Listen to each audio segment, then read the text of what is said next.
Hello everyone. Tonight we're going on a time travel journey that doesn't require you to switch your phone to airplane mode. You're sitting comfortably in bed, hugging your pillow with your blanket snugly pulled up to your chin, and suddenly, bam, you've been reborn. But not as a princess, a CEO, or a warrior in some alternate universe. No, you wake up in a place where clothes are optional food, is something you have to hunt. And the only way to check in is by scribbling on the walls of a cave. You probably won't survive the early stages of human existence, honestly. No smartphones, no delivery services, no running water in the bathroom. And the concept of queuing hasn't even been invented yet. Let's imagine this. What if you were reborn as a prehistoric person? What would your life be like? So before you get too comfortable, take a moment to like this video and subscribe only if you genuinely enjoy what I'm doing here. Comment with the local name of your village and let me know when you're listening to this video. Now go ahead, turn off the lights, maybe turn on a fan for a little ambient noise, and let's embark on tonight's adventure together. Part 1. Waking up in the age of smoke. You open your eyes. The sky is still dark. And the first thing you smell isn't the comforting whiff of your phone's battery charging or the sweet aroma of fresh coffee, but the thick, pungent scent of something that's been burnt, like someone's just roasted an animal with fur. You sit up, your head pounding, like you've just been clouted with a sledgehammer, and your back aches from lying on a pile of dry grass, decorated with a few small stones that have no obvious purpose. You don't remember who you are, but you remember Wi-Fi. You remember coffee apps. You remember toilets with running water. And most importantly, you remember heaters. But no. Outside there's a faint mist, and the air is filled with the sounds of people coughing and rocks clattering together. A group of people wrapped in animal skins are sitting around a fire. The flickering light dances on their faces, casting a warm yet eerie glow like something out of a horror movie BBQ. You shuffle out of your makeshift hut. A little girl sees you, exclaims something in a language you don't understand, but it sounds something like, "It's alive. He didn't die." And that's when it hits you.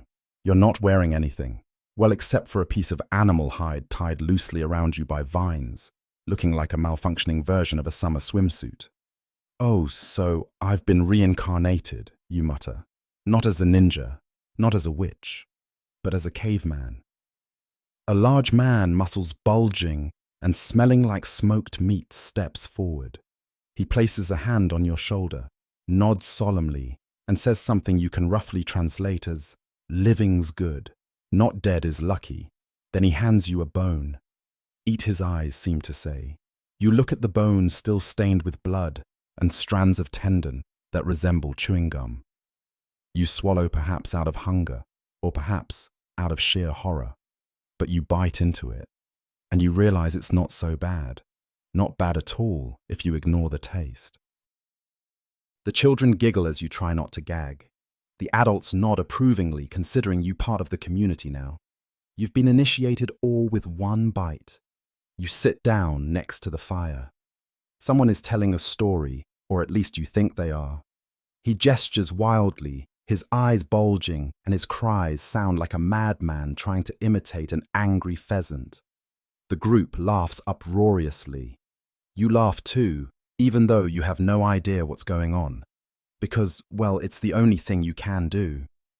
But there's one thing that bothers you, not the smell of people, not the awkwardness of sitting in a pile of fur, but the lack of something familiar. You instinctively start patting yourself down. No phone, no earbuds, no screen lighting up every 5 minutes to tell you someone's liked your post from 3 a.m. A mild panic rises. Your brain is screaming for dopamine. But the only thing you get is a rock rolling over your foot. Don't be a modern human right now, you remind yourself. You're in 10,000 BC. All you need is to survive. You look up at the sky. No light pollution. The stars twinkle clearly like some VR sky app, but this time you don't need to scan a QR code to access them.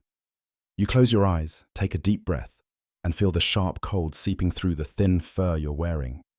No fabric softener smell, no down comforter, just smoke and the incessant buzzing of insects that sounds like Spotify background noise without the skip button. You start to accept your reality. Sure, there's no junk food, no Netflix, no alarm clocks to jolt you awake, but you do have you breathe in again, oxygen, and it seems like you've got a role to play here. A child approaches you, thrusting a small stone hammer into your hand. What's this for, you ask? It points toward the distant bushes where a large fish is hanging by a vine. No, you say. I don't know how to fish, but no one cares. The whole village stares at you as though saying, "You'll learn, newbie." You take the hammer, follow the child, and begin to understand there's no time for panic. You've got work to do. You've got to blend in. You've got to survive. You remember back in your previous life, historians used to debate whether prehistoric people were mostly nomadic or settled.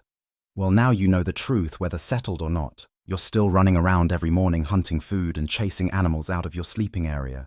You sit down, starting to pound the stone against the fish. An enjoyable experience. Not really, but at least it's your present and the past of humankind. You think maybe tomorrow you'll learn how to greet someone without shoving a bone in their face. But tonight, you just need to survive. And remember, don't let the fire go out. Part 2. Stone Age Dating. Armpit, Hair and Romance. You wake up the next morning with a sore back and a few red ants hosting a birthday party under your armpits. No alarm clock. No good morning texts, just the sound of someone chasing a wild pheasant and the crackle of a dying fire. You groggily crawl out of your little nest of grass and suddenly notice something strange. A strange look. Not the kind of I like you romantic look, but more like, can this person help me hunt something I can eat? A girl is watching you from a distance. Her hair is tangled like a crow's nest. Her entire body wrapped in a faded animal skin. And the most striking thing, her armpit hair is long enough to braid. You can't help but wonder, is this the beauty standard around here? And the answer is, well, probably. Because soon enough she walks up, hands you a root the size of her wrist, and says something that roughly translates to, eat it. It's really good. You don't have a choice. You eat, chew, swallow, and smile. A smile that's slightly twisted, like you've just eaten a root mixed with cement. Then you're introduced to her father, a tall man holding a stone club. His gaze sharp enough to ask, "Can you hunt?" It all feels like some sort of prehistoric job interview, except there's no LinkedIn involved. You're led to the hunting grounds. And now you realize if you want to be loved, you have to hunt. No Tinder to swipe on. No stories to post. Here, the only way to flirt is to spear a wild boar together. You follow her, your hands trembling as you hold a stone-tipped spear. Ahead of you, a large furry animal grazes, oblivious to the fact that it's about to become a symbol of love. Now or never, you think. You throw the spear. It misses. The spear breaks in two when it hits a rock. The animal turns and roars a sound you're sure you've heard on a nature documentary. You're done for. But no. The girl leaps forward like a ninja in a deer-hide skirt, throwing her spear straight into the heart of the animal with pinpoint accuracy, like she's been practicing for 10,000 years. The animal collapses. Then she looks at you. That gaze, it's not just because you killed something. It's because you were there, you participated, you showed up. And suddenly it clicks. Prehistoric love doesn't need sweet words. No, have you eaten yet? Text messages, just, I've hunted, do you want some? That evening, you're invited to sit by the fire. She sits next to you holding your hand, even though your palms are sweaty, like a waterfall. The village begins to whistle, clap, and someone throws a bunch of reeds at you like they're tossing wedding flowers. the story spreads faster than a fire. You're the newbie who's been approved by love. And suddenly, an elder comes and sits next to you starting to tell a story. His way of speaking, very disorganized and hard to follow, reminds you that back in the day, prehistoric people chose their mates, not just based on strength, but on cooperation, sharing, and knowing just where to scratch a back. You're speechless. In your past life, you thought love was complicated, having to deal with phones, filters, dinner dates, and jazz music. But here, a piece of roasted meat and a gentle flick on the ear are enough to convey everything. You remember back when you were alive, historians argued about whether Stone Age love was simply a survival instinct or if it had real emotions. Now you know the truth. No matter how long the armpit hair, the way someone looks at you can still make your heart race. You look at her, your warrior woman, the one who saved your life from a wild boar, the one who might not know the alphabet but knows exactly where the veins of a deer are. And you feel fine, really fine, until she gives you a gift. A blood-soaked tooth from the animal you just killed. For your neck, she says. You laugh, nod, and wear it. The smell still lingers, but you know you've just been officially tagged as taken. You think to yourself, maybe tomorrow you'll learn to braid vines into bracelets, or figure out how to make a perfume from forest herbs in case you ever want to go on another date. But tonight, you just sit quietly, hand in hand by the fire, and realize that in a world without social media, love can still find a way to connect. Part 3. No Google, you consult the village elder. The third morning of your prehistoric life begins with the shrill cry of a child who's been bitten on the toe by a lizard. You spring up from your dry grass pile hair, wild as if you've been living in a vine tangle. And you still smell of smoke with the sweet scent of love lingering on your neck in the form of a freshly worn tooth. You yawn groggily. No alarm, but your brain still works on a modern timetable. A voice echoes in your mind. Time to check the news-read emails and Google how to get ants off the bed. But then you look around and realize there's no internet, no screens to swipe at. All you have is a grey-haired man tapping rocks together in the most serious manner, as if composing a doctoral thesis. You approach, trying to summon a friendly smile, and ask with a mix of hand gestures and awkward words, "Is this a book?" He nods, and then he starts lecturing you. Each word is punctuated by a rock tap and a cough that sounds like it's been rehearsed for centuries. He explains that the carvings on these rocks hold the knowledge of the tribe, which seasons bring the most fish, which caves have bears hibernating, and most importantly, which mushrooms will make you dance naked in the forest. You sit there nodding as if you understand, but in your mind, the big question is, how do they remember all of this without bookmarks? You ask about hunting elephants. He doesn't answer straight away, instead handing you a smooth stone and saying, "Hold this." You take it. Nothing happens. Now he says slowly, "Throw it at my foot." You blink. "Sorry." Throw it.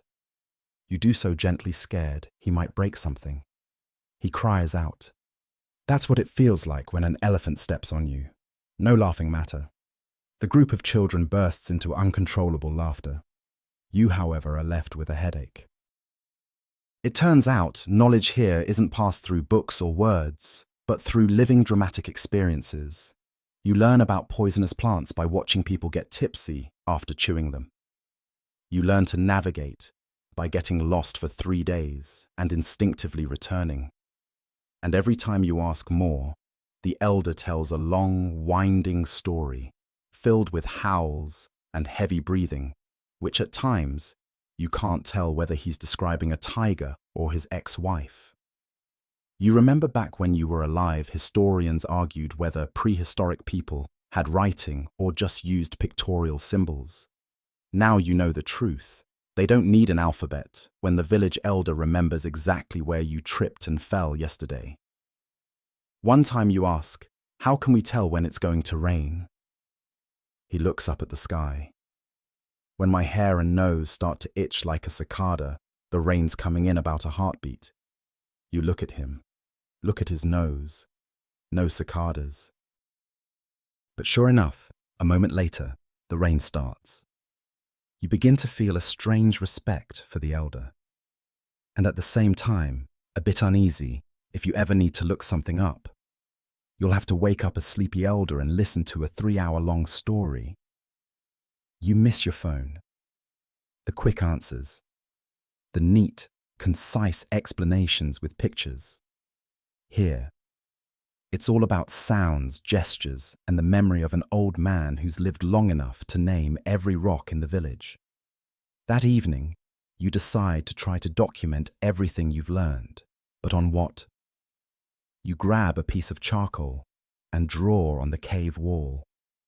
A deer, a trap, an arrow. Then you sign it with a little smiley face, an out-of-place modern touch. A child sees it, screams.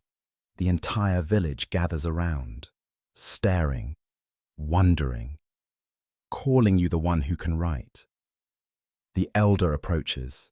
He nods and says something that almost makes you tear up. Finally, we don't have to remember everything in our heads anymore. You look at him, look at the drawing and think, maybe you've just invented the textbook. Tomorrow, maybe you'll try to draw a migration chart or a map of the deer's food sources. But tonight, you sit by the fire, nibbling on another root, listening to the elder retell a myth for the 4th time. You don't mind.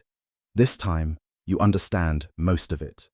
And you realize that in this world, you don't need to search for answers. You just need to ask and be patient and sometimes prepare to be hit with a stone, literally. Part 4, fast food, more like run fast or be food. The next morning, you wake up with a bizarre dream about melting pizza bubble tea and a frantic chase between you and a featherless chicken that somehow knows how to fly. When you open your eyes, the hunger sets in again. The kind of hunger that makes your stomach echo like a bottomless pit. There's no rice cooker, no food delivery app, not even a ping to tell you you've got a voucher. All you've got is this raw, untamed survival instinct. The villagers are gathered by the edge of the forest. You intrigued wander over while trying to keep your animal's skin skirt from slipping off. The leader, a man with a scruffy hairdo and a chipped front tooth, raises his arms and explains, today is lunch hunt day. And no, it's not a hunt with rubber bows and arrows or any secret weapon. It's a sprint, a chase, a real-life battle. You ask, what are we hunting? A child hands you a rough sketch of a creature, 4 legs fuzzy, fur looking like a cross between a ferret and a pig. You nod as if you understand. You don't, then it hits you. Survival here means if you don't hunt for your food, you'll become food. The hunt begins with a long, drawn-out howl. Everyone charges into the woods barefoot, shouting like it's a football game. You follow along, but let's face it, you're no athlete. You're panting after 3 minutes while the others are already climbing over rocks, leaping through streams and breaking up into hunting squads. You duck behind a tree thinking, in my old life, I just needed to open an app tap, extra eggs, and I was set. Here, you're stalking an animal that looks like a cross between a rabbit and a wild dog, and its eyes are saying, are you fast enough? You charge forward. It sprints faster. You slip, tumble into a patch of thorns and hear the distant sound of children clapping from a safe distance. One of the group catches the prey. They cheer, holding the animal up like it's a trophy. You contributed nothing except becoming a mosquito buffet, but you do learn a valuable lesson. Fast food in this era isn't something you order, it's something you chase. And if you're slow, you'll become someone else's fast food. After the hunt, the group gathers beneath a large tree. Your task is to skin the animal, with a dull stone knife and a mild feeling of nausea. An old woman approaches, offering you a root to chew for strength. You try it. It tastes like sewer water mixed with dirt, but at least it stops you from vomiting all over your catch. The meal is prepared in a massive clay pot. No spices, no soy sauce, just meat fire and an overwhelming smell of charred flesh. You eat, not because it's tasty, but because you're hungry. The meat is tough as rope, but at least it's not raw anymore. And suddenly you feel something that might be happiness, because you still have teeth. You remember back when you lived your old life, historians debated whether prehistoric diets were varied. Now you know the truth. It's varied as long as you catch it. While chewing on a bone, one of the kids in your group pulls you aside, pointing at a strange mushroom growing near the base of a tree. You reach for it only to be smacked gently on the wrist. Don't eat that, they say with a serious look. Last time Uncle Bo ate it, he danced ballet until sunrise and cried because he thought he was a deer. You retract your hand, your stomach grumbles, but you think, yeah, not worth it. Later that evening, the village gathers around the fire, sharing the remaining meat. An elder casually chews a bone and tells stories about the time of the great saber-toothed hunt, when their ancestors had to face off with saber-toothed tigers. You listen quietly, eating and reflecting back in the day you used to complain when a cafe ran out of eggs for your breakfast. Now, as long as you're not being hunted, you consider everything a delicacy. You glance over at the warrior woman. She nods proudly as she watches you finish your meat without dropping any. You smile. The meat's still a bit chewy. You decide tomorrow you'll start practicing running properly. Because today's lunch was hard to swallow, but a lunch you can't catch would be even harder to survive. And you begin to understand the most important truth. Eating isn't a right, it's an achievement. Part 5. Leafwear fashion and the pain of no pockets.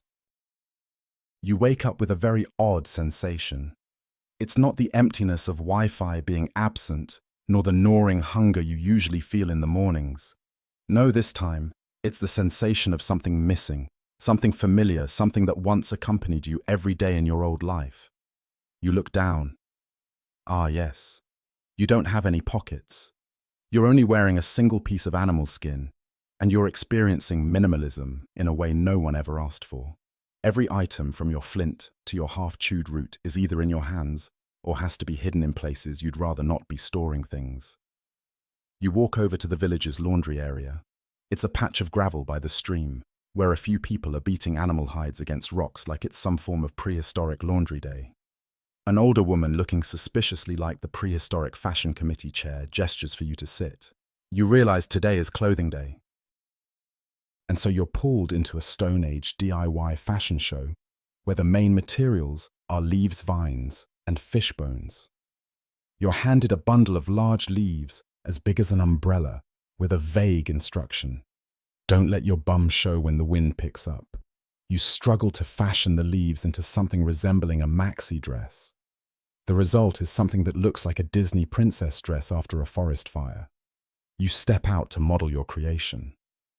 The crowd pauses, the children clap, the elders nod, then a gentle breeze blows through. And just like that, you learn your first lesson in prehistoric fashion style doesn't matter as much as keeping the wind from turning your skirt into a parachute. The warrior woman, seeing your struggle, walks over and hands you a piece of leather twine expertly knotted. You're convinced she must have worked in a leather goods store in her past life. You ask, where does everyone keep their stuff? She points to a small bone pouch tied to her hip. Inside there's a flint, a claw, and a sprig of wild garlic to ward off bad spirits and snakes. You nod sagely, and instantly you craft your own version, tie a shell and dried fruit into a personal item pouch. You realize there's a slight issue every time you move. It makes a sound like a monsoon hitting a charcoal grill. You're making noise everywhere. Going hunting exposed. Going on a date. No romance here. Going to the loo, followed by curious forest birds. You remember back when you lived your old life, historians debated what prehistoric people wore and why. Now you know the truth. They wore things to cover up, keep warm, and most importantly to avoid losing their most valuable rock in the middle of the woods. A man in the village notices your hip pouch and starts making one for himself. then another man, then a child. By midday, the entire village is wearing bone pouches like it's the weekend market. You don't say anything, but inside you think to yourself, I've just invented a trend. By the afternoon, you start experimenting with accessories. You create a necklace from seed shells and bird feathers. An elderly woman sees it and calls it a mark of the mystic. Before you can deny it, people are asking for good luck charms. You give them a piece of grass, a demo version of a lucky charm. That night, as the village gathers by the fire, you realize something intriguing: no mirrors, no social media, but everyone still wants to look good. Someone paints their face with red earth. Someone else adorns their hair with bird feathers. A little girl even wears snail shells as earrings. And you realize fashion has never been a privilege of the modern world. It's just a way to say, this is who I am in this village. You don't have designer brands, but you've got style. No Prada bag, but you've got a bone pouch tied to your hip. No Apple Watch, but you've got vine twine time, measured by how long it takes for the sun to scorch the vines. You sit next to the warrior woman. Both of you swing your legs. She looks at your pouch, smiles. You say nothing. But in the glow of the fire, you know today you're no longer the naked wanderer lost in the woods. You're someone with personality, with a pouch, with style. Tomorrow you might figure out how to dye the leaves a different color. But tonight, you just want to relax in the sound of quiet laughter, the crackling fire, and the dry shells clinking with each gentle breeze. You ask yourself, no pockets, so what? If you don't have pockets, you invent something else, and you realize you're slowly becoming a true caveman. Part 6. Dopamine Deficiency and the Talking Stone. The next morning you wake up feeling empty. Not from hunger, not from cold, but from a vague, tired sensation, as if your brain is running on a demo version after the trial period of dopamine has expired. You sit on your familiar rock, gazing into the distance where the sun is just beginning to sneak over the mountain range. No notifications, no emails, not a single random thought text that says, I'm thinking of you. 3. You pick up a small stone, rolling it between your fingers. Your brain desperately seeks something fun. Not fun hunting, not fun fire making, but the dull joy of flicking through stories in silence, swiping left and right on Tinder, just to get the dopamine drip like soy sauce on everything. But then you hear a whisper. You jump. No one's around. Just the stone in your hand. You blink, bend down, tap it lightly, and then very faintly you hear a voice in your head. Don't be sad. Today's a beautiful day. You furrow your brow. Did I just talk to a rock? You burst out laughing. It's been so long since you laughed at something this illogical. But when you tell a nearby child, they don't seem puzzled. They nod, pointing at a stone wall nearby, and saying something like, that one talks to me every morning. You look at the stone wall. It's cracked, dented with strange mossy streaks, forming patterns that vaguely resemble a face frowning as though it's trying to listen to your story. You sit down and try speaking. I'm sad. The wind rustles. The leaves tremble. An old voice rings out from behind. It's the village elder. Ah, that one. Yes, when I was young, I used to talk to it too. It rarely responds, but it listens well. You sit there, lost in thought, a talking stone, and you realize what you've been missing perhaps isn't dopamine. It's a place to unload. Back in your previous life, you had group chats, statuses, sad lo-fi music to channel your soul. Here you have stones. So you begin talking. Every morning you sit on your rock, telling it about your cravings for bubble tea, your memories of typing on a keyboard, even the nostalgic glow of a yellow light in your old rented room. No one laughs at you. The children bring over more stones, lining them up like council members. A woman from the village whispers, the one who talks to stones is the keeper of the village's soul. And just like that, you've earned a title, quite by accident. The warrior woman, hearing that you can talk to stones, brings you a special one. The next day, its shape is like a heart, or perhaps a chicken leg depending on your angle. You try holding it and say, "I miss my phone." No response. But somehow you feel lighter. You remember back when you lived your old life. Historians still debated how spiritual prehistoric people were. Now you know the truth. Without Facebook walls, people just find real walls to talk to. You think if you could name each of these stones, you'd call the small one TikTok, the round one YouTube, and the L-shaped one Spotify, because it makes a soft melodic echo when you tap it just right. You start playing games with the kids tapping stones in rhythm, imagining they're a newly released song. One of them giggles, saying, "You're the sound wizard," and you're kicking your modern dopamine addiction with stone walls and imagination. You don't say it out loud, but part of you feels healed. No cute cat videos, no dinosaur memes, but you've got a rock that listens and a community that believes in it. That night you carve a few small symbols on the cave wall, a smiley face, a curled up person, and a rock singing. The villagers clap. They call it the tale of the new soul. You don't fully understand them, but you understand that you're being connected. Not through 4G waves, but through something simpler, something more sincere. You sigh a long, gentle sigh. In the dark, the wind slides over your animal hide, bringing with it the smell of earth and the sound of leaves. You smile. Tomorrow, you'll tell more stories to the stone. But tonight, you'll close your eyes, hold Spotify in your hand, and whisper your first prehistoric goodnight wish. Good night, my dear stone.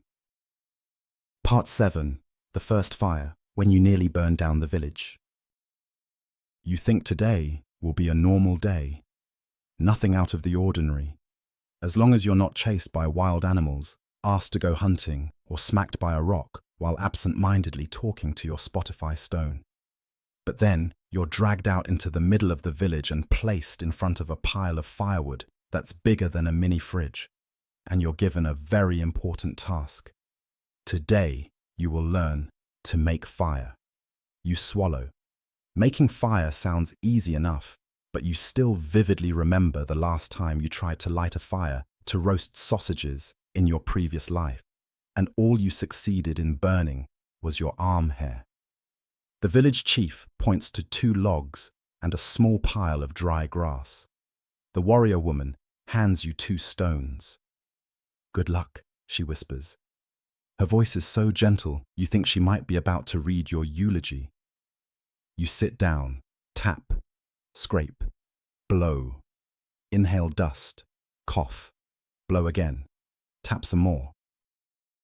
Nothing happens, except your arms are beginning to feel like they're about to fall off, and the child nearby is laughing like they're watching a low-budget live stream. But then a spark, a tiny glimmer. You hold your breath like you're winning the final level of Candy Crush. The spark begins to catch on the dry grass. You blow just a little too hard. Boom! The fire erupts like a firework. You scream and jump back. The children cheer. The adults clap. Until the wind blows. The fire very politely follows the breeze and catches on to a nearby straw hut. Someone yells, "Run!" Another screams, "Where's the water?" An old woman sighs. Here we go again. You stand frozen, staring at the blazing fire, devouring the roof of the chief's hut. The old village chief calmly taps his staff 3 times on the ground, picks up a wooden bowl and starts fetching water from the stream, 1 bowl at a time. You try to help. Scoop, throw. Scoop, throw. It's not very effective. The fire still burns, but miraculously, the rain starts to fall just lightly, as if it were pre-programmed. The village exhales in relief. The roof's charred in a few places. The smell of smoke fills the air, but no one's hurt. You, however, are tasked with cleaning up the ashes and enduring a 30-minute lecture from the warrior woman, who says fire is a friend, but it also made our ancestor lose his hair forever. You nod like a guilty schoolchild who didn't hand in their homework. But deep down, there's a little sense of pride. You made fire. That night, a new fire is built in the center of the village. The villagers gather around roasting meat on wooden skewers, the light flickering on their faces. And you, now dressed in your animal hide that smells like smoke, sit among them as a reluctant hero. The children start calling you the fire starter. An elder tells a story about how the first person to make fire scared an entire herd of elephants into running away. Maybe they're making it up, maybe not, but everyone nods in agreement. The warrior woman approaches, handing you a skewer of perfectly cooked meat. She says something like, "The meat from the fire you made tastes better than ordinary meat." You smile, bite into it. It's slightly burnt on the outside, but inside it's tender and juicy. And for the first time since you reincarnated, you feel warm inside, both from the fire and the company. You've made fire. You've caused chaos. But you've also learned one thing. Every fire needs a keeper. And now you're starting to understand why people still gather around fire every night. It's not just for warmth or cooking, but to tell stories. Look at each other and remember that we're still alive. You think tomorrow I'll try to invent a fire blower so I don't cough my lungs out. But tonight, you just want to sit still, listen to the crackling wood, and watch the fire reflect in the eyes of those who have forgiven you. An old man reminds you, "Don't let the fire go out." You nod, gazing at the crackling flames. Not a chance, you whisper. Part 8 Cave Art and the first post on Insta-Cave. After the hut burning incident, you think you might be banned from touching anything flammable, but no life always throws a surprise. The next morning, you're assigned a task that's light and not related to fire. Go paint the cave. Precisely, the village wants you to record the triumph of the first fire by painting it on the rock wall. You're dubious, not because you can't paint back in your previous life. You once color-coded a map on an iPad, but because the last time you held charcoal, you used it to scribble rage at the meeting on a whiteboard after a Zoom call. You're led to a small, cool cave where light filters through cracks in the stone, forming streaks across the wall. On the rock, there are some pre-existing drawings, a person holding a spear, stabbing a deer, an elephant raising its foot to strike a person, and a round face with two huge eye dots looking like a prehistoric emoji. You sit down. The warrior woman hands you a half-burnt stick of charcoal and nods. Create a legend. You take a deep breath and begin drawing. Your hand moves across the stone, leaving awkward yet expressive marks. A fire, a hut, burning a disheveled figure, with their mouth open clearly, you and a group of villagers running in panic around them. You don't know why, but while drawing it, feels just like posting an image on Instagram. You meticulously add every detail, smoke-panicked faces, even the village dog biting a sandal, though no one wears sandals. When you finish, the warrior woman looks at the drawing, smiles. Then she takes the charcoal and draws a small handprint beside it. An elder steps forward, places their handprint next to yours. Then the child. Then the whole village. And just like that, the wall turns into a prehistoric like and share board. Every handprint is a confirmation. I saw it. I agree. I was a witness. That evening, as the village gathers by the fire, someone mentions, "Tomorrow we clean the big cave so the newcomer can show their art skills." You freeze. Am I the resident artist now? The elder nods. You speak through images. Storytellers don't hunt. You remember back in your old life, historians still debated whether cave paintings were used for recording or were part of religious rituals. Now you know the truth. It was also weekend entertainment. You start drawing more little stories, two people sharing meat, but one of them secretly hides an extra piece in their loincloth. A wildcat sneaking up on a chicken, and of course you chatting with your stone. The children are delighted. Every day they come to the cave sitting like they're visiting an art gallery. One says, "Can you draw an elephant in a skirt next time you laugh?" Let's see. A large man from the village enters the cave, looks at the drawings, then exclaims something like, "You make stones tell stories." You feel a lump in your throat. Not from emotion, but because your hands are still covered in charcoal. The warrior woman helps you wash your hands by the stream and whispers, "You're no longer the one who burns huts. You're the one who remembers." You sit still. In your old life, you used to stress about getting the perfect shot to rack up likes. Here you only need a handprint and a genuine smile to make it real. You think if Insta-Cave was real, you'd call your account, add drawn and running. That night, you lie on your stone bed, looking at the simple drawings on the wall, and smile.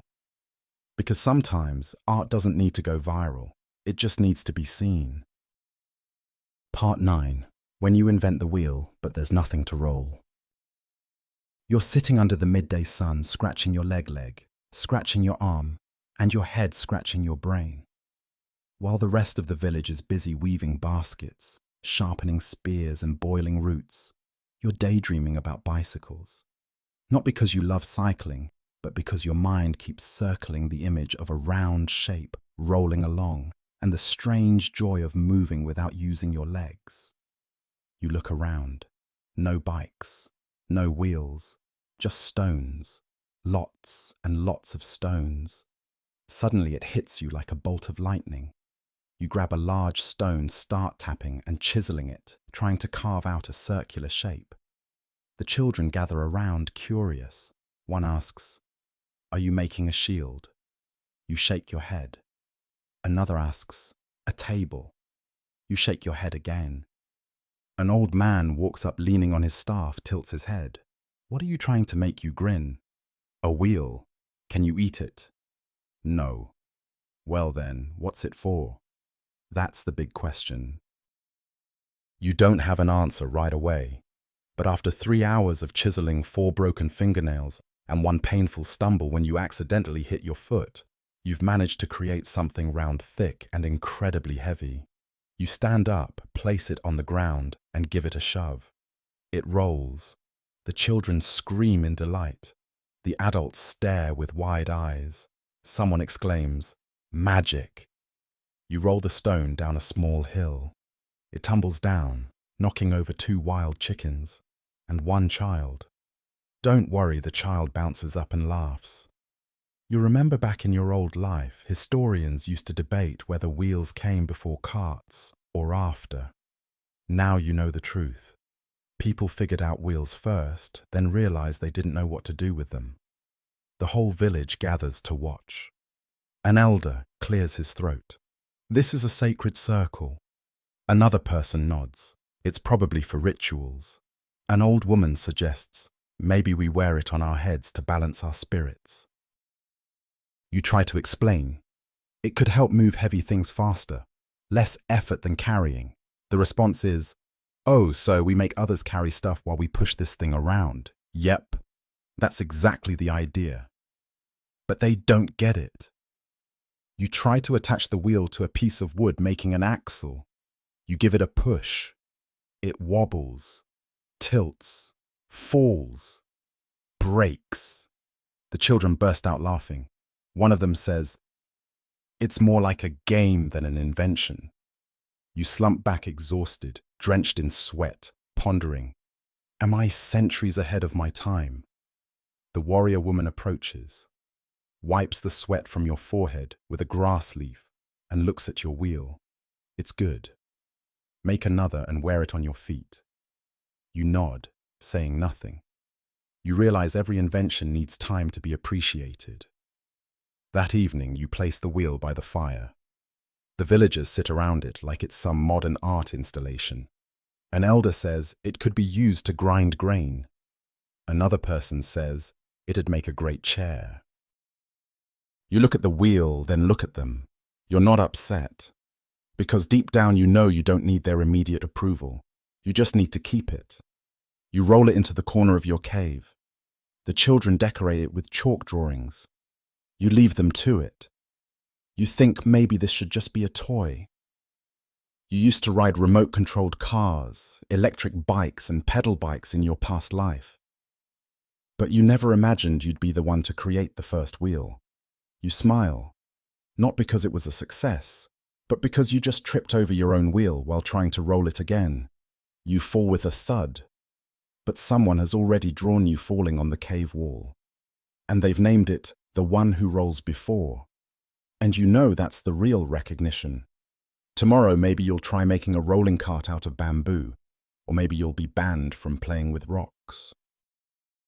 But tonight you'll just sit by the fire, propping your feet on your wheel, your new chair, and think. Not everything needs to have an immediate purpose, but once it rolls, no one can stop it. Part 10. The Village Meeting. Tense as a bowstring. One beautiful morning, you're lying face down on your cool stone slab, enjoying a dream about air conditioning and iced coffee with tapioca pearls, when bam! The loud sound of a stone drum shakes you awake, making you jump out of bed like a startled rabbit. The children scatter. The adults drop what they're doing. Someone shouts, "Village meeting." You scratch your head. A meeting. Even here. And then you remember back in your previous life, you'd been an unwilling participant in at least 4 never-ending Zoom meetings. You used to think online meetings were the only form of torture. But no.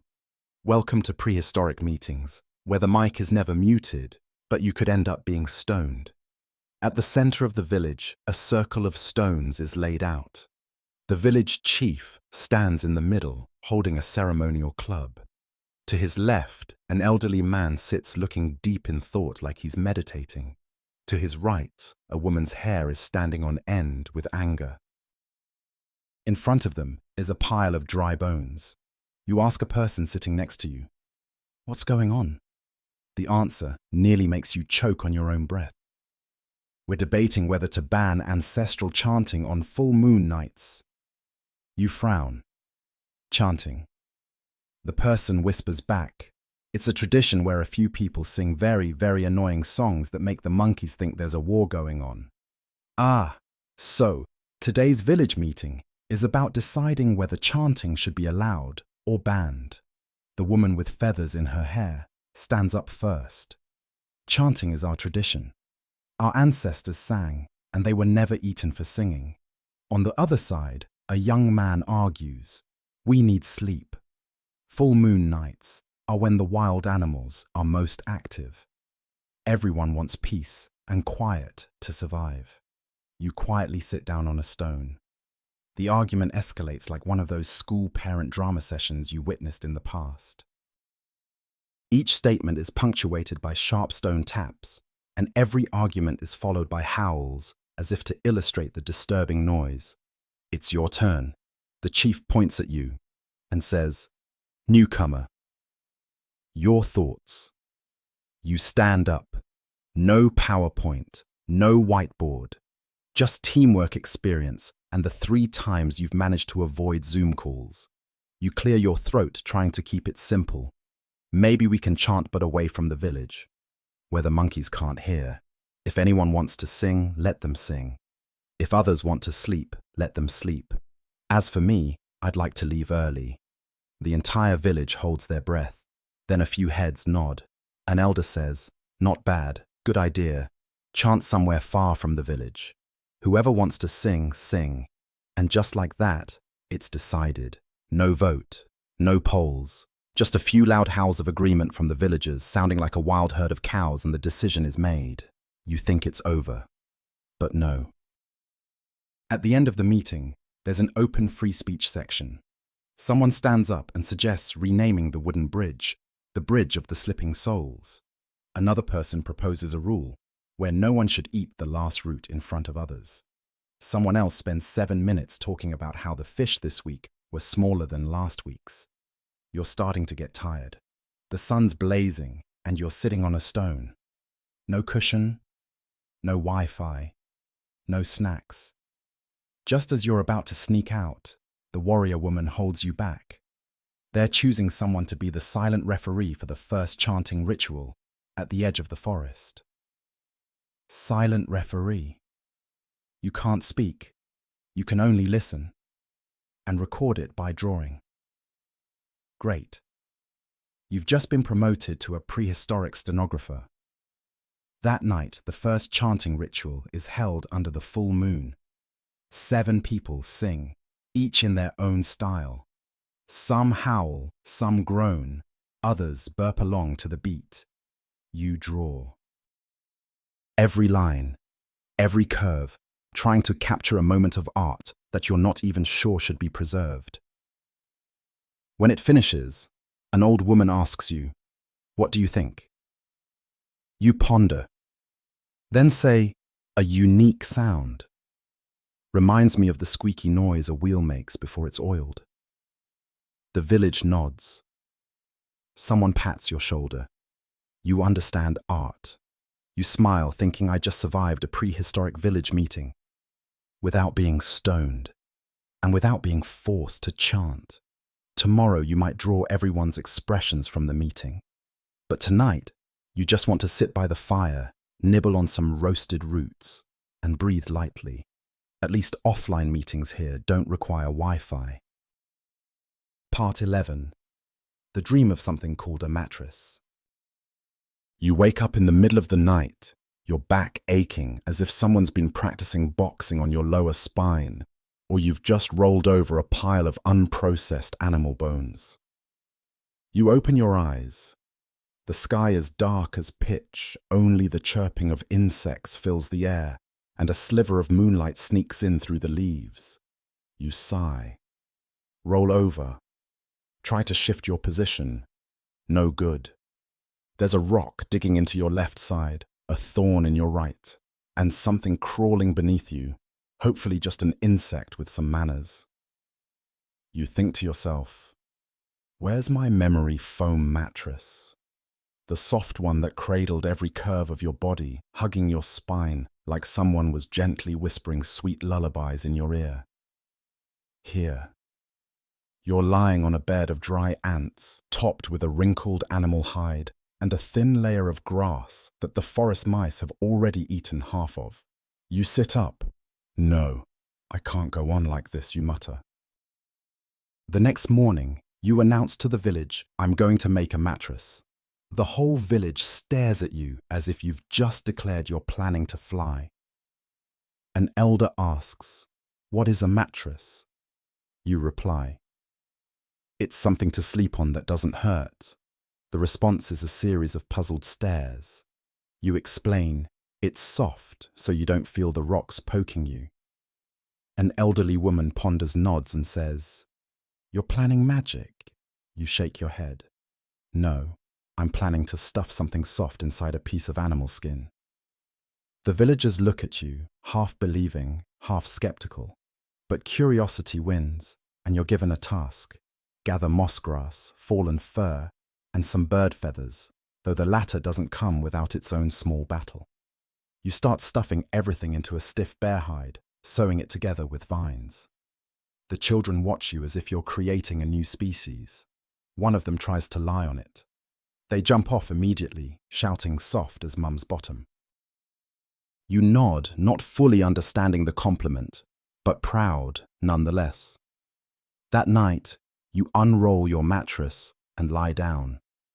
There's a soft plop, followed by the quiet rustling of leaves.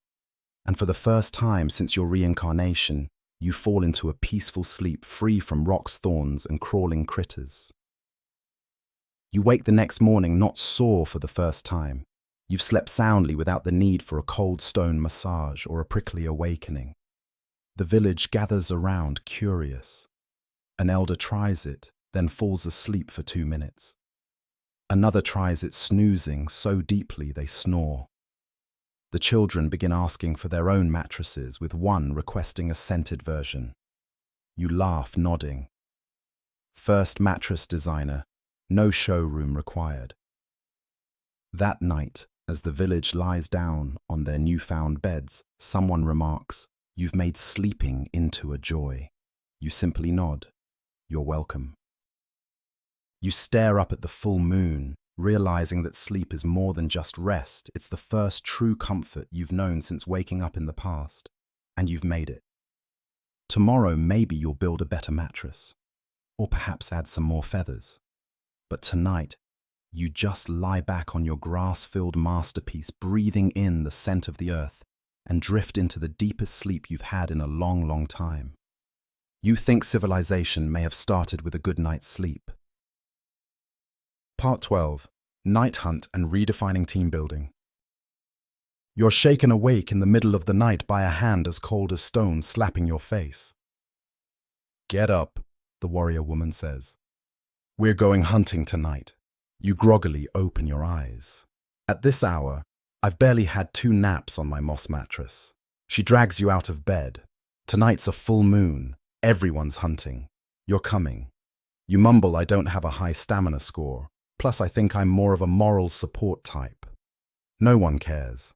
A bone-tipped spear is shoved into your hand. The village has gathered all of them, painted with red earth, wearing tight-fitting animal hides that leave you suspicious of whether they wear them purely to flaunt their muscles.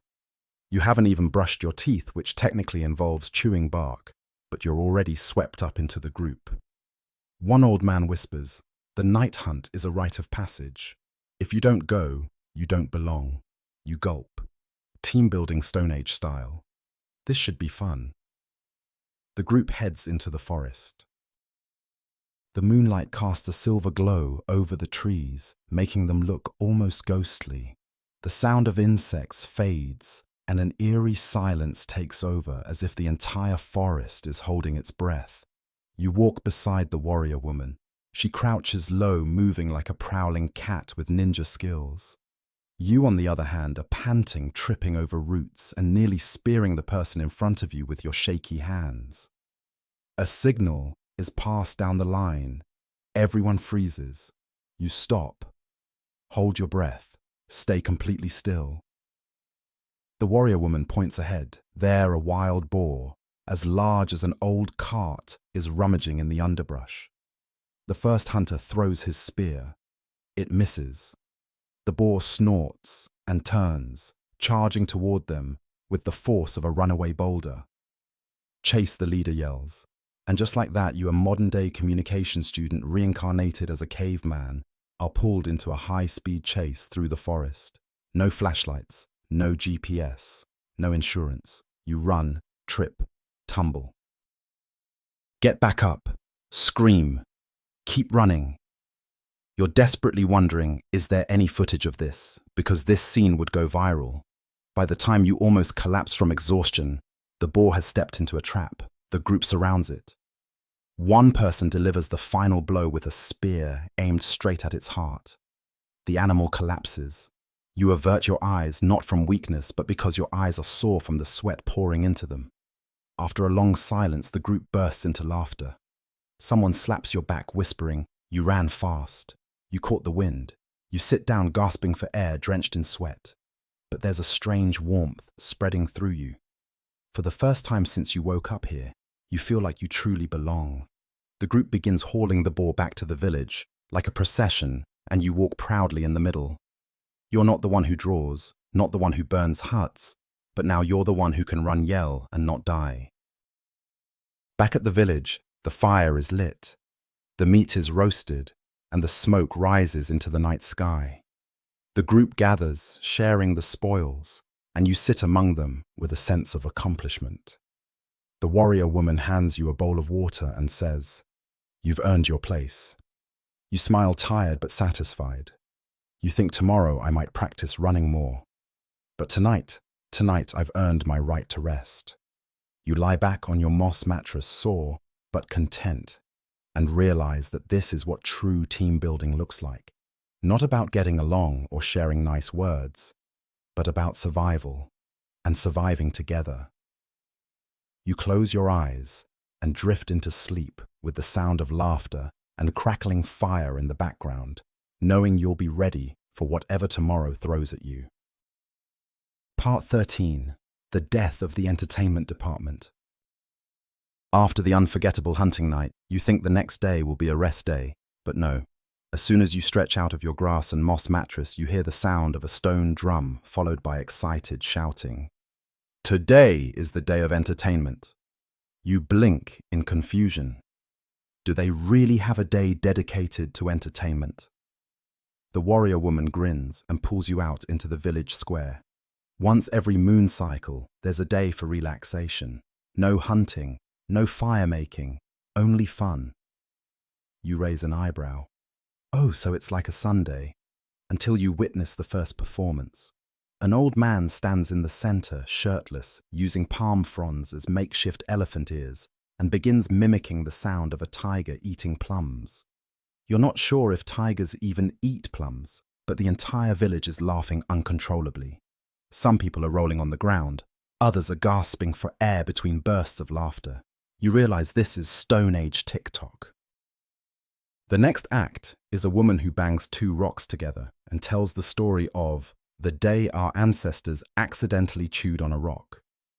A bit like stand-up comedy without a mic, but with percussion for extra flair. After a while, the village chief steps forward and declares, "Now we'll have a talent competition. Whoever makes the village laugh the most wins a pot of bone broth, and just like that, you're pushed into the arena." Before you can protest, someone thrusts a hollow horn into your hand and whispers, "You're up. Entertain us." You stand there in the middle of the stone circle. The whole village goes silent. The full moon shines down on you. Your heart races, your palms sweat, and you think, okay, I've done presentations before. I've spoken at weddings. I can make a Stone Age crowd laugh. You take a deep breath, then you begin. First you imitate a cat arguing with an owl. Then you do a wild pig with a cramp. Finally, your masterpiece. An elephant stepping on a vine and apologizing. The village erupts with laughter. Some kids fall over from laughing so hard. One elder's head nearly hits the stone from laughing too much. Another child bumps their head on the cave wall and continues laughing. You finish with a dramatic bow, slap your chest 3 times and shout, "Thank you," with sound. The children cheer. The village chief approaches, hands you a wooden bowl filled with bone broth as if he's handing you an Oscar. You remember that in your past life, historians debated whether prehistoric people had real forms of entertainment, or if they just lived for survival. Now you know the truth. Entertainment was their way of staying sane in the wild, and they laughed to keep from losing their minds to the forest. As you sip the broth, an elder whispers in your ear, "You are the village's entertainment now, but be careful." Anyone who makes too many people laugh is seen as a person who can change moods with words. You nearly choke on your broth. Wait, am I a Stone Age influencer now? A man comes up to you, kneels, and asks for you to bless his wife with laughter, so she won't be angry when she burns the roots again. You sigh. It looks like you've accidentally created a fan club. That evening, you try to retreat into your corner of the cave to rest. But no. Someone comes to ask you to perform your animal calls. Someone else wants you to draw a funny picture on the wall. You start to realize that being the funniest person in the village isn't as easy to shake off as you thought. You whisper to the warrior woman, "I only did a few animal impressions. I didn't mean to become the village's jester." She laughs. You speak as if there's fire in your throat. Someone like you is rare. You wonder, should I start a class on acting? But tonight, you just want to lie down on your beloved mattress with no expectations, no shows, and no demands. You smile, close your eyes, and think laughter is survival too. And a good joke is the best weapon. Part 14. The First Festival and the Exploding Dough Incident. After all the hunting, fire-making, and stand-up comedy, you decide it's time to take a real break. You stand in the middle of the village and raise your hand as dramatically as possible to announce to everyone, "We need a day where we do nothing." The villagers stop what they're doing, their eyes widening in disbelief. An elder says, "No hunting, no digging roots, no chasing animals out of the food store. You nod, just sitting, talking, eating, and relaxing. The warrior woman raises an eyebrow. Relax without getting sick. You scratch your head.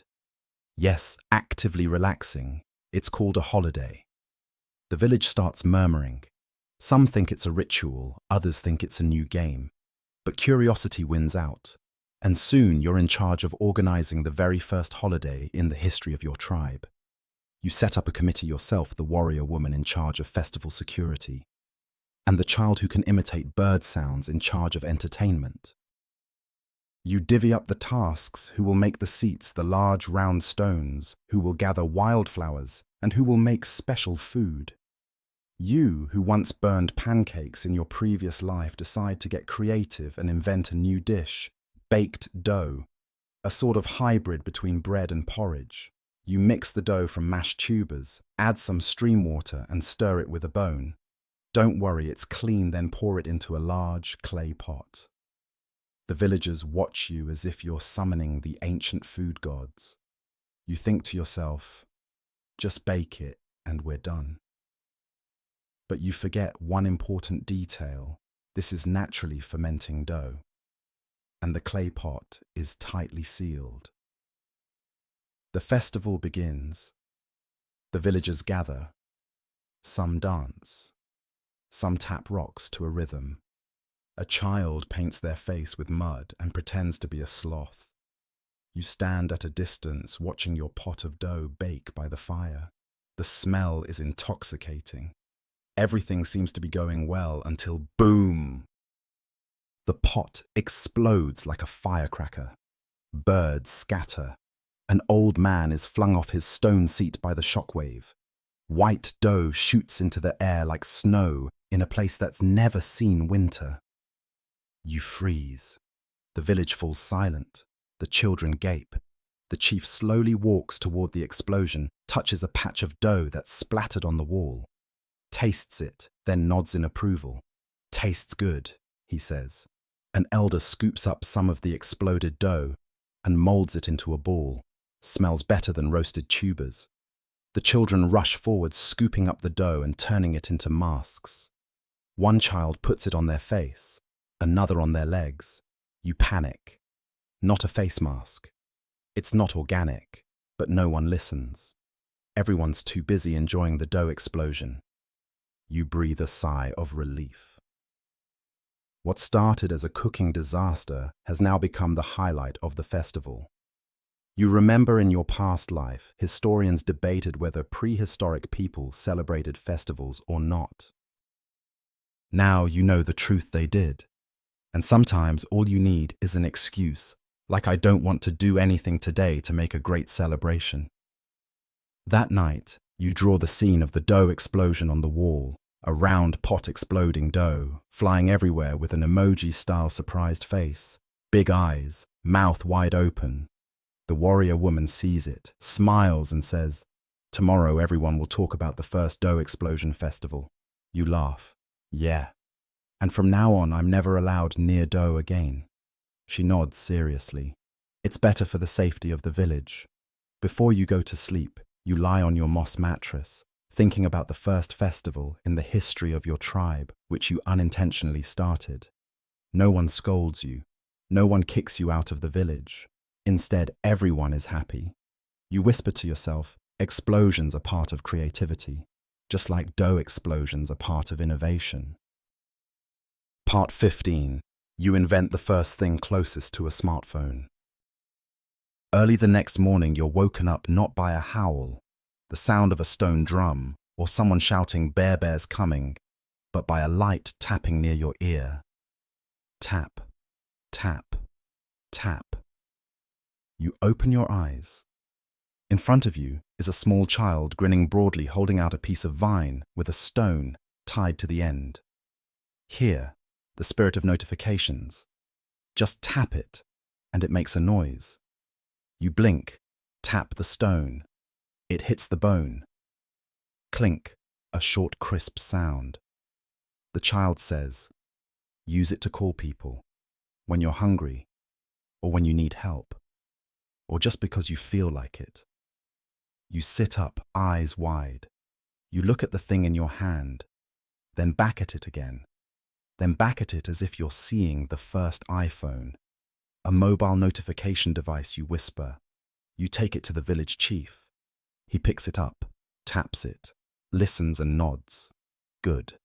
But it needs a function to find lost people in the woods. You beam excited. You quickly get to work tying a few more stones to it, each one creating a different sound. High-pitched, low-pitched, deep, sharp. You start categorizing the signals. Clink once equal I'm hungry. Clink clink equals I'm in danger. Clink clink clink equals I miss someone. You paint symbols on each stone using mud. The children pick it up quickly. The adults are slower to learn, but they're willing to try. And just like that, the stone notification system is born. You call it Stone Notification 1.0. Later in the day, you sit under a tree watching a child tap the stone. Moments later, an old woman arrives with some roasted root vegetables. You almost cry. I've just invented food delivery using stones. The village boys start tying these devices around their waists. The warrior woman wears hers as a necklace like a new piece of fashion. One old man wears two just in case the other one breaks. An elder whispers, "When I was young, I dreamed of something that could call people from far away. You've turned that dream into stone." You remember back in your old life, historians debated how advanced prehistoric communication really was. Now you know the truth with just a few stones and a simple idea. You can connect the whole village. You don't stop there. You continue experimenting. Tie a stone to dry leaves, offline messages. Tap 3 times on the cave wall, as group call. Place multiple stones together, each making a different sound, as a primitive playlist. The children dub you the one who speaks through stones. Others call you the sound sorcerer. You laugh. I can live with that. That night, the villagers gather around the fire. No one tells stories. Instead, everyone taps their stone in their own way. The sound echoes around the village like a minimalist orchestra. You tap a soft clink. The warrior woman walks over and sits beside you. No words are spoken, but that one clink says everything. You look around. You think about those first days when you reincarnated. No shoes, so you made sandals out of vines. No pillow, so you stuffed grass. No Wi-Fi, so you spoke to stones. You've created a device. No batteries, no updates, no crashing. But it connects more than anything else ever has. You lie back on your moss mattress holding the clink stone in your hand. And you think, maybe I've just invented the first smartphone in history. Just without the vibrations. We've made it through this journey together, a time travel adventure, with no gadgets, no Google Maps, just imagination, a bit of grass, and a few talking stones. You've been reincarnated not as a prince, not as a hero, but as a prehistoric person. And through this wild world where fish had no names, where vines doubled as belts, you've learned to survive without pockets, loved without Tinder, made fire without a lighter, and thrown a festival with an exploding dough disaster that became the highlight. You've painted on cave walls instead of posting stories, chased prey, instead of ordering food, spoken to rocks instead of using a phone. And you've even created the first prehistoric smartphone that doesn't need a signal. Do you remember the first time you laid on that moss mattress, soft as clouds, though filled with grass? The feeling of tapping a clink and someone appearing beside you, not out of obligation, but because they understood. You're no longer the lost modern soul transported into the past. You're a prehistoric person who knows how to smile with the wind sleep when the sun sets and breathe slowly when the stones speak. Now don't think about tomorrow. Don't think about your phone charging or the unanswered messages. Don't think about the schedule or the deadlines knocking on your mind. Just lie still. Feel the mattress beneath you, even if it's just grass. Close your eyes and imagine you're lying under a starry sky, next to a crackling fire, with a warrior woman whose hair is tangled, and a talking stone in your hand, softly clinking. And you know you don't need to answer. Just close your eyes. Everything's already perfect. We've journeyed together through this night. Thank you for staying until the very end. Now sleep. Sleep deeply. In a world where no one will wake you except for the first rays of the sun. Good night.